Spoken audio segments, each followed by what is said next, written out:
Oi, pessoal, tudo bem? Bem-vinda, bem-vindo a mais uma Prosa com Bertaglia, prosas fantásticas que nós temos trazido aqui com pessoas inclinadas a compartilharem as suas experiências de vida e seus conhecimentos. E hoje nós vamos falar sobre inovação, a importância estratégica de tecnologias para os negócios. Nós trazemos aqui para a Prosa com Bertaglia este tema para explorar a importância e a necessidade de incorporar tecnologia e inovação em estratégia de negócios para alcançar vantagem competitiva para a organização. O uso da tecnologia e da inovação no sistema de criação de valor tem um papel fundamental na produtividade, crescimento econômico e aumento de produtividade em todos os serviços.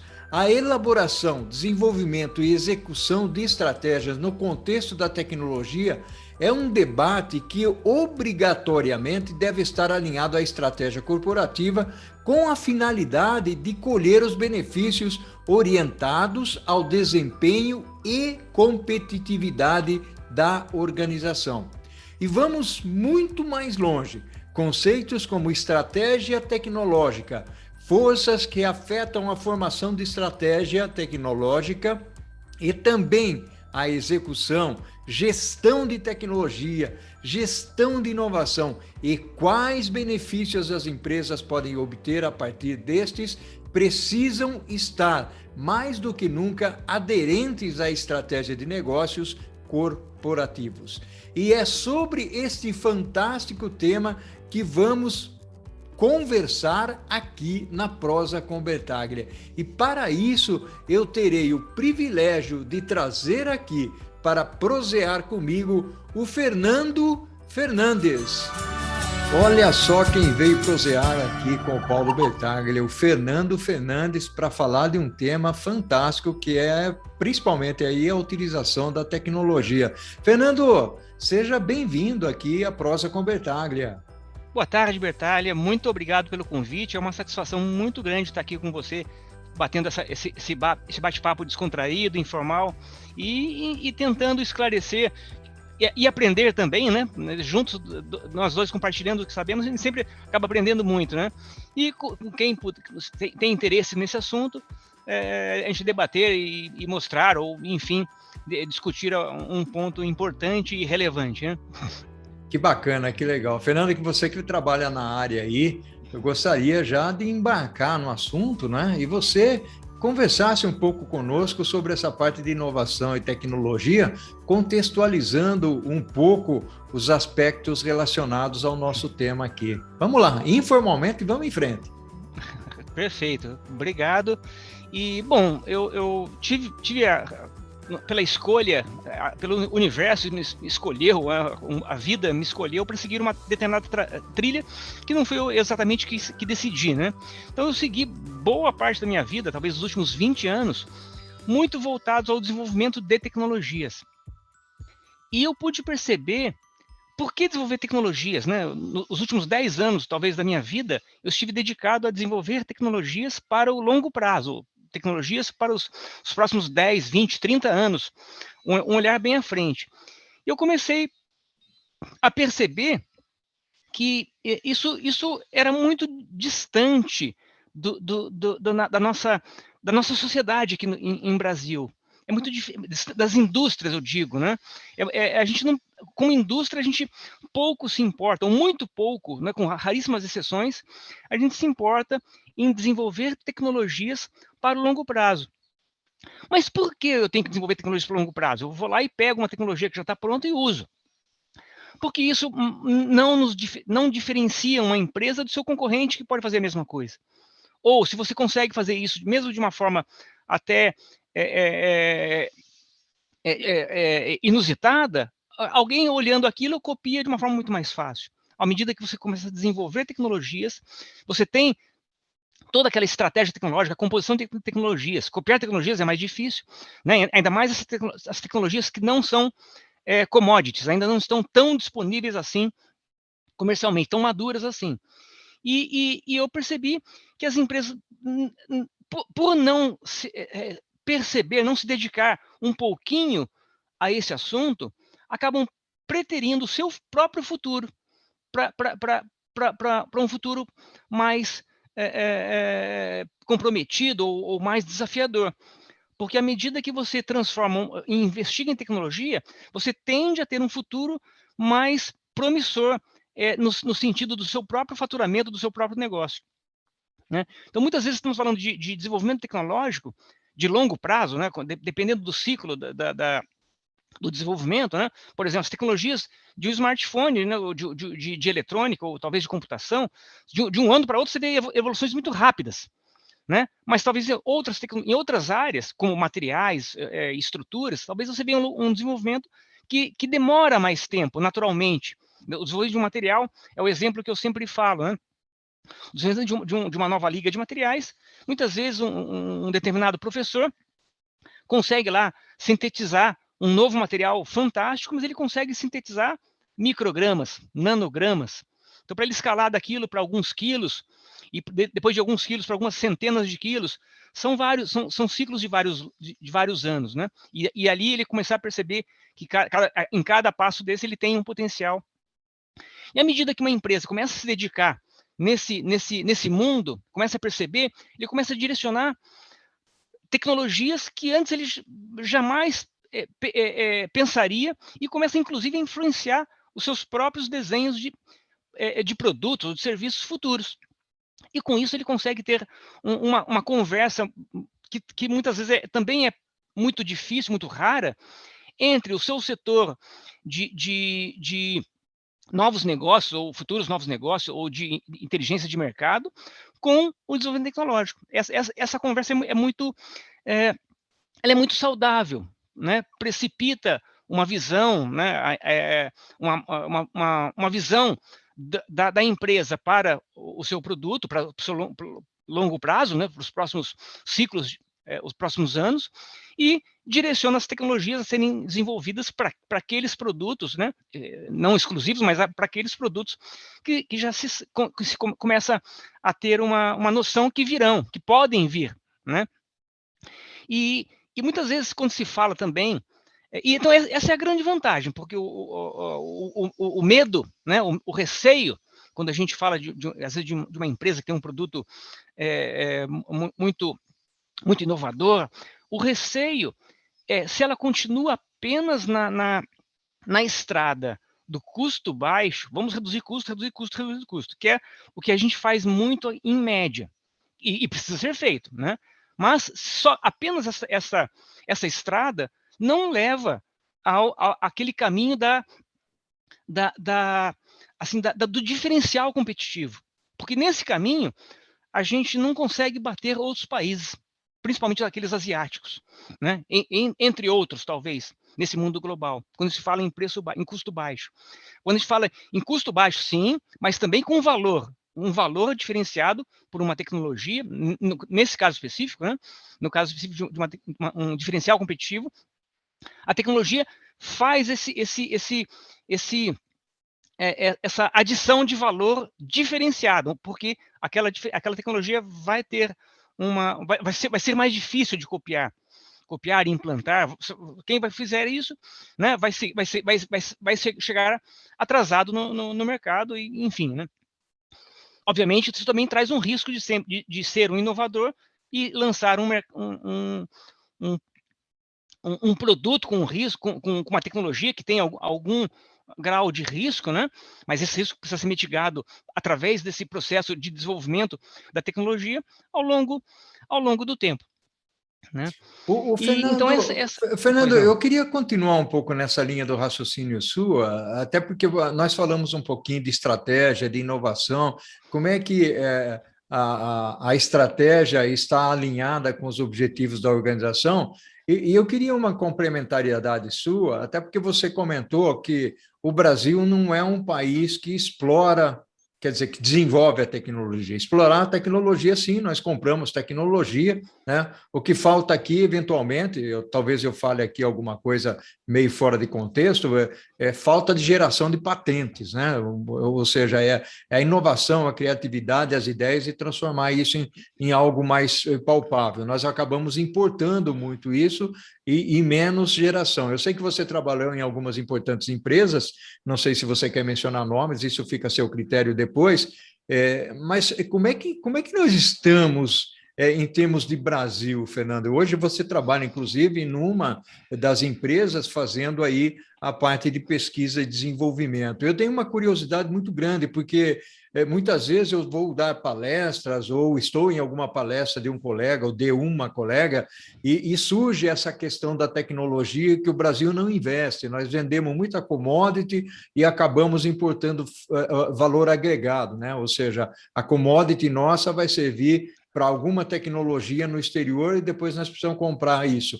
Como é que você enxerga tudo isso, Fernando? A sua pergunta já está respondida, né? Agora só falta a explicação do porquê, né? Uhum. Porque realmente está corretíssimo a sua descrição, né? Hoje nós somos um país de muito commodities, produzimos toneladas ou milhares de peças, né? Milhares de componentes. Nós não sabemos ainda vender tecnologia. Tem um país que eu admiro muito, né? O Reino Unido. A gente não tem nada que a gente compra do Reino Unido, né? Eu também está sempre na minha fala. Mas tudo que a gente tem aqui em cima da mesa de tecnologia, no carro, no satélite, na fragata, enfim, tudo tem uma inteligência britânica. Então eles sabem muito bem fazer isso. A gente precisa aprender, né, a desenvolver tecnologia, vender tecnologias, né? Os setores de commodities também têm que desenvolver as suas tecnologias, seja para explorar melhor, para fazer o reuso, evitar os desperdícios também. Todos eles também, muitas vezes, têm uma conotação muito alinhada com a redução de custo. Tá certo.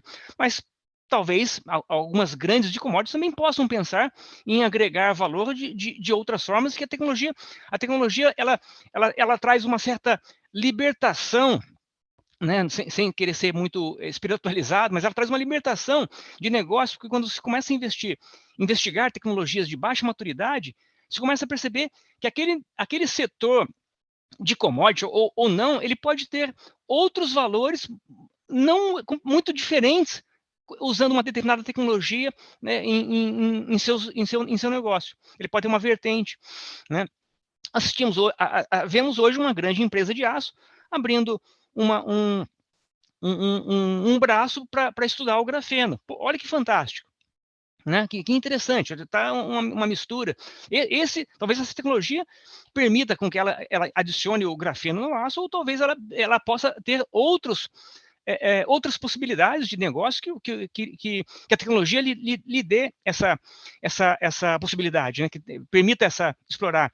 E uma empresa, vamos dizer, uma subsidiária, eu não sei como é que é o nome desse novo braço dessa empresa, ela tem um pouco mais de flexibilidade, talvez, para atuar em outros negócios, né? Tomara que possa, tomara que consiga, tomara que seja muito bem sucedido. Mas é uma tecnologia. Agora estamos assistindo assistimos o hype, estamos ainda o hype da manufatura aditiva, do grafeno. A gente não pode ficar atrasado. Essas tecnologias já começaram a manufatura aditiva há pelo menos 20 ou 30 anos, Uhum. né, atrás. O grafeno, né, obviamente a tecnologia do carbono já vem há mais tempo, né, com nanotubos de carbono já há mais de 20 anos, o grafeno há um pouco menos, né, mas já são tecnologias que tem muita gente de muito peso estudando há muito tempo. Então a gente não pode querer a pretensão de começar a estudar agora porque está na mídia, né? Obviamente, vamos estudar sim, porque está na mídia, mas a gente também tem que tomar o cuidado de começar a estudar tecnologias que estão anteriores a isso, que ainda não apareceram. E muitas delas talvez não apareçam, tem um risco, né? Fernando, eu tô aqui com uma dúvida, você está falando do grafeno, e eu fico aqui pensando, será que as pessoas que acompanham aqui a Prosa com Bertaglia, eles sabem o que é grafeno? Queria que rapidinho você desse uma pincelada sobre o grafeno aí. Então, bom, o grafeno é uma estrutura de carbono, né, onde ela tem uma dimensão plana. É uma folhinha muito fina, resumindo, né? Resumindo drasticamente, também não é a minha área, mas resumindo, é uma folhinha muito fina de uma espessura de um átomo, né? Ok. Essa basicamente é o grafeno. E então, com isso, ele tem propriedades que podem ser muito interessantes. Ele é condutivo, ele pode dar uma resistência fantástica quando adicionado em outras composições de outros materiais. Ele tem uma série de características que eu não vou me arriscar a entrar no assunto, porque também não é exatamente a minha área, né? Ok. O Fernando, bacana, meu amigo, você trouxe aí alguns elementos importantíssimos sobre tecnologia, nós debatemos aqui, e você trouxe alguns elementos importantes, principalmente falando da tecnologia no Brasil. Você usou o exemplo aí da Inglaterra, do Reino Unido, realmente, né? Quando nós pesquisamos alguma coisa relacionada à tecnologia, sempre tem uma invenção britânica ou americana por detrás disso, né? Meu amigo, eu vou dizer É, o seguinte: o primeiro tempo nosso aqui está finalizando, passou muito rápido, foi muito gostoso. Você contribuiu barbaridade com a nossa comunidade aqui, o pessoal que acompanha aqui as nossas prosas. E eu queria, no segundo tempo da prosa, o Fernando, explorar um pouquinho o lado da inovação e tecnologia, mas no contexto da competitividade, ou seja, como é que eles trazem esse valor agregado para as organizações para que elas sejam mais competitivas. Pode ser? Vamos fazer isso? vamos lá. Fernando, que prosa fantástica, meu amigo. Para quem pensou que a gente ia falar de tecnologia num tecniquez muito profundo, você está sendo extremamente didático aí, algo que não é muito fácil, não. Mas vamos em frente, meu amigo. Gostaria de explorar um pouco mais, e agora no contexto da competitividade, você comentou que queria falar um pouquinho sobre patentes também, fique à vontade. Perfeito. Apesar de também eu tenho uma percepção de patentes. A patente muitas vezes tende a ser muito entendida como um pesadelo para as indústrias do que propriamente uma solução ou uma chance de negócio, né? Muitas vezes tem muito medo. A gente aqui nós temos eu tenho minha percepção que nós temos muito, do ponto de vista de indústria, nós temos muito medo das patentes. Seja de transgredir, ou de ter custo, enfim, ou de fazer alguma coisa que ninguém fez, né? Mas por que eu estou fazendo alguma coisa que ninguém fez se eu nem sei se eu vou usar? É. Né? Então a gente tem muitas vezes uma barreira, uma autobarreira, né? E quando temos patentes, eu já não sei se a gente sabe explorá-las adequadamente, com algumas exceções. Sempre, claro que eu estou falando de uma grande média, né? E o fato de a gente ter patentes e não saber explorar também mostra também é uma carência desse grande grupo de desenvolvimento tecnológico que uma empresa precisa começar a estruturar. Hoje, os grupos isso também atende à sua pergunta, né, a sua questão do ponto de vista de competitividade. À medida que se tem uma estrutura de P&D que engloba o processo de patentes, não apenas o processo de gestão das patentes próprias ou pesquisa de patentes frente a projetos em andamento ou a tecnologias futuras, como também a gestão comercial. Se a gente não tiver uma inteligência comercial associado às patentes ou ao desenvolvimento das tecnologias que estão em estudo, em avaliação, ou são desejadas naquele portfólio das empresas, a gente acaba gerando. Se você gera uma tecnologia, você não publica, trata aquilo como um segredo. Uma coisa, uma vez alguém me disse, acho que foi você mesmo que me disse, a boa ideia a gente não tem sozinho. A má ideia a gente tem sozinho porque ela morre, né? Então, se você teve uma boa ideia, não falou para ninguém, alguém vai ter essa mesma boa ideia em questão de tempo. Então, você tem que explorar e tem que ser logo. Porque hoje, com o advento aí da informática, né, você tem as velocidades são muito rápidas. Então, se você tem uma tecnologia, você é inovador, você é único naquela tecnologia, pode ter certeza que você não vai ser por muito tempo, né? Esse diferencial vai ser por algum período. Então, você tem que explorar. Então, essa parte do desenvolvimento tecnológico para a competitividade tem que ser uma roda que gira eternamente. Gerou uma tecnologia, ela vai te garantir um diferencial durante algum tempo, gera outra tecnologia, então você tem um mapa, né, um portfólio de tecnologias que dão pequenos diferenciais. Você copiar talvez uma ou outra é um pouco mais fácil, né, mesmo que demande algum tempo, mas se você copiar 4, 5, 6, 7 dentro de um mesmo produto, já começa a ficar mais difícil, mais desafiador. Né? Bacana, bacana, bacana. Então, isso talvez é o que te traz. Agora, como mensurar? Dependendo do setor, você desenvolve uma tecnologia, aplica, você pode mapear isso muito facilmente. Alguns setores cujo desenvolvimento tecnológico é mais longo, é mais desafiador. A minha fala é baseada na fé, na crença que sem um desenvolvimento tecnológico você não tem produtos diferenciados, inovadores e que podem ser facilmente desbancados por uma outra produção mais barata, ou enfim, né? Então essa talvez seja a linha mestra nesse assunto, né? Ô, Fernando, bacana, sensacional aí o ponto que você trouxe. Conforme você foi falando, eu fui refletindo aqui. Hoje nós falamos muito, principalmente quando eu atuo na área, mais especificamente na área de supply chain, envolvendo planejamento, compras, manufatura e distribuição, né? Tem uma conotação muito forte, uma orientação, vamos dizer assim, muito forte à experiência do cliente, à expectativa do cliente, né? Quando nós trazemos isso para o lado do desenvolvimento, da pesquisa, da engenharia, né?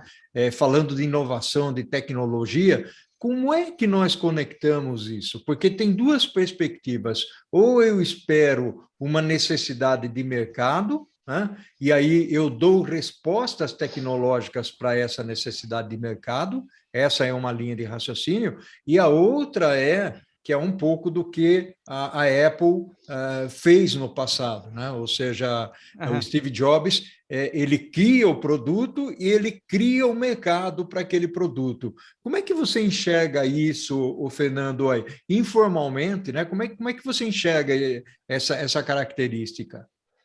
Bom, de uma excelente visão comercial, né, e tecnológica, né? Talvez o melhor dos mundos. Agora, você falou também de expectativa. A expectativa é muito interessante. Somos humanos, né? Pode não parecer, mas somos humanos. E eu vejo, assim, quando a gente coloca um engenheiro tomando conta, tiro por mim, né? Tomando conta de uma determinada tecnologia, você começa a ver aquela tecnologia, você tende a ficar cego, obscuro pela paixão em cima daquela tecnologia. Né? E muitas vezes você vê uma parte corretamente, mas outra parte um pouco maquiada. Então, nesse aspecto, ele acaba se criando uma expectativa muito alta e provavelmente não vai ser toda essa realidade, porque à medida que a gente olha, quando ele está na escala de maturidade, desenvolvendo uma tecnologia, aquele professor desenvolveu um material, uma quantidade atômica, mas um material que quase flutua, muito leve, por exemplo. A hora que ele sai daquela escala de microgramas e vai para alguns quilos, ele gastou muito tempo, talvez aqueles quilos não sejam tudo aquilo que ele via no começo. Mas ele ainda, muitas vezes, ainda embarcado pela paixão, ele continua escavando naquele assunto e vai evoluindo, né? E certamente a grande maioria das tecnologias acabam ou morrendo, ou quando conseguem chegar ao resultado da final, ele gera uma pequena melhoria. Por exemplo, né? O que nós estamos fazendo com essa busca de desenvolvimento tecnológico, com um motor, né, de busca, uma estrutura interna das empresas, é buscando uma tecnologia um pouco mais disruptiva, que gera um impacto um pouco maior. E essa busca é uma tecnologia que está escondida nos bilhões de possibilidades que estão ali existentes ou que ainda não foram descobertas. Então, quando a gente gera uma tecnologia muito diferenciada, para quem gosta desse assunto, você tende a ficar entusiasmadíssimo. Basta ver os hypes, né? Os hypes. Apareceu o primeiro assunto, a primeira publicação de grafeno. Nossa, uma semana depois já tinha 2 publicações, 2 semanas depois já tinha mais 10, e assim cresce um crescimento exponencial, porque as pessoas querem participar daquela o motor que o combustível que move, propulsiona um pesquisador é esse espírito de novidade, de busca pelo desconhecido, é natural, né? E nesse caso, a gente precisa fazer essa busca do ponto de vista de indústria de uma forma barata, né, e muito abrangente, né? Temos que sair do varejo e ir para o atacado, mas de uma forma a um custo muito baixo e muito selecionado, muito direcionado para o que o negócio, né, para a filosofia, né, com algum grau de liberdade, né, mas com que a filosofia da empresa preconiza e direciona, né? Bacana, bacana. Fernando, uma outra curiosidade que eu tenho aqui é a seguinte: você que trabalha com o desenvolvimento de novas tecnologias, né, passou por algumas importantes empresas aí, como é que é o apoio dessas empresas, ou das empresas brasileiras, não especificamente naquelas que você trabalha ou trabalhou, para incentivar a geração de ideias, né? E, ao mesmo tempo, para encorajar, eu acho que essa palavra ela é mágica, né? Para encorajar as pessoas a serem mais criativas, mais inovativas. Como é que você enxerga isso, Fernando? Talvez eu tenha uma visão muito distorcida, Bertalha, talvez até não seja a realidade exata, mas a minha percepção isso é muito mais fala do que efetivo. É muito mais falar do que fazer. Walk the talk, walk the walk, né? Aham. Você fala, é muito mais marketing, muito mais propaganda, muito mais parece intangível do que na prática. Minha percepção. Eu tive experiência, trabalhei no setor aeroespacial e estou agora há cerca de um ano trabalhando com o setor automotivo. E nesse setor automotivo eu vejo uma carência muito grande aqui no país, né, em desenvolvimento tecnológico. As grandes montadoras têm as suas filiais em outros países e acabam tendo um desenvolvimento tecnológico muito pequeno aqui no país. Bom, obviamente, sempre tem exceções, né? A cadeia de suprimentos, a cadeia de fornecedores que gira em torno, sobrevive graças a cada uma dessas grandes montadoras que estão aqui, elas são pressionadas, eu ia falar oprimidas, pressionadas a venderem custo baixo. E à medida aí nesse caso, quando uma dessas montadoras saem do país, ou mudam de país por uma estratégia própria, ou enfim, aquela cadeia de suprimentos que está no seu entorno, ela não vai conseguir vender custo baixo para a nova localidade lá na China, na Austrália, aonde quer que esteja, né? Então, por isso, e o que acontece? Repete-se o filme da detroitização, né? O filme que já assistimos algumas vezes e que aquelas empresas acabam não segurando aquela perda importante, acabam fechando e aí gerando um problema social, enfim, econômico.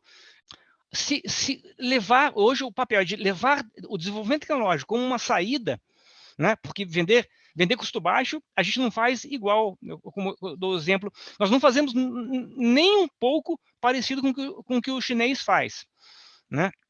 Então, deste modo, a gente precisa, como que a gente faz algum diferencial? Através de alguma tecnologia, né? Mas as empresas que fornecem, que estão nessa cadeia, tipicamente são muito pequenas. Como que elas podem trabalhar em conjunto? Mas elas têm que querer, têm que perceber que isso é a necessidade. É difícil conversar com uma empresa muito pequena, que está preocupada em sobreviver no mês, né, fechar o caixa no final do mês, em fazer tecnologia. Mas elas precisam fazer algum tipo de desenvolvimento e elas podem contar com alguns organismos, no caso da Embrapi, ou enfim, né, na sua associação comercial, ela tem que procurar, ela tem que demandar que essas instituições passem a apoiá-las de uma forma mais ativa em seu desenvolvimento, em sua visão de roadmap, ou enfim. Muito bacana, Fernando. E aí você citou a China, e se nós formos olhar um pouco a história da China, principalmente, tá bom, você quer se instalar aqui como empresa, então eu vou absorver, de certa forma, a sua tecnologia. Isso aconteceu com grandes empresas, inclusive com empresas brasileiras lá no exterior, né? E hoje nós estamos Verdade. vendo a China sair daquele patamar do Xing Ling, lembra da expressão Xing Ling? Lembro. Ah, da China é Xing Ling, é porcaria, produto de má qualidade, né? E hoje não, hoje a China vem aí com produtos interessantes, automóveis, computadores, celulares, com alta qualidade, né? Altíssima Você qualidade. quer comentar alguma coisa disso? Qual que é a sua visão sobre isso, Fernando? Então, foi uma visão de país, né, muito interessante. Eu lembro muito bem, talvez estamos falando aí de uns 30 anos atrás ou mais, né? A Sim, gente comprava uma chave de fenda chinesa por R$ 1, a nossa moeda da época, muito baratinha, e girava duas vezes, apertava duas vezes o parafuso, ela espanava toda, né? Cara, hoje a gente compra um material que você não sabe muito a diferença, né? Então tem empresas de primeira linha na China, desenvolvendo a tecnologia com um motor de desenvolvimento tecnológico fantástico. Ainda temos muitas empresas que talvez não tenham o mesmo padrão de qualidade vamos dizer, dessa primeira linha, mas a gente tem um volume muito grande de empresas com tecnologia associada. Então, isso foi uma evolução muito rápida olhando assim, relatando aqui, né? De 20, 30, mas é um programa um programa de um país, de uma estratégia né, de evolução que deve ser muito bem mencionada, estudada, né? E copiada onde dá certo, eventualmente, né? Fernando, ó, bacana, meu amigo, bacanaço mesmo, uma prosa fantástica que nós tivemos aqui. Estou olhando aqui para o meu cronômetro, Fernando, nós já estamos finalizando a nossa prosa, né? Foi fantástica, você trouxe aqui Legal. alguns elementos importantes nesse tema, que não é fácil, é um tema que se fala muito, mas ele não é fácil. Meu amigo, ó, um abraço virtual para você, tá? Uma gratidão enorme, Fernando, pela sua contribuição aqui na Prosa com Bertaglia. Bertalha, eu que agradeço e fico à disposição. Pode deixar meu contato, enfim, e fico à disposição de quem quiser conversar ou discutir sobre o assunto. Estou às ordens. Que bacana, meu amigo. Fernando, gratidão enorme ao infinito e além. Tchau, tchau.